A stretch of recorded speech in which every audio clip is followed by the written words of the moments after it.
தமிழகத்தில் கல் விற்பனைக்கு விதிக்கப்பட்ட தடையை நீக்க கோரிய மனு தாக்கல் செய்யப்பட்ட நிலையில் வழக்கை ஜூன் 7ஆம் தேதிக்கு நீதிபதிகள் ஒத்திவைத்தனர்.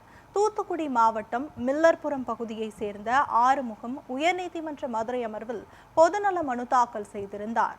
அதில் மத்திய உணவு பாதுகாப்பு சட்டப்படி கல் பாதுகாப்பான உணவுப் பொருள் என்ற வகைப்பாட்டில் இடம்பெற்றுள்ள நிலையில் தமிழகத்தில் கல் விற்பனைக்கு தடை விதிக்கப்பட்டுள்ளது என்றும், கல் விற்பனைக்கு நிபந்தனைகளை உருவாக்கி விற்பனை செய்ய அனுமதிக்க வேண்டும் எனவும், இதனால் தமிழக அரசுக்கு கூடுதல் வருவாய் கிடைக்கும் எனவும் தெரிவித்திருந்தார்.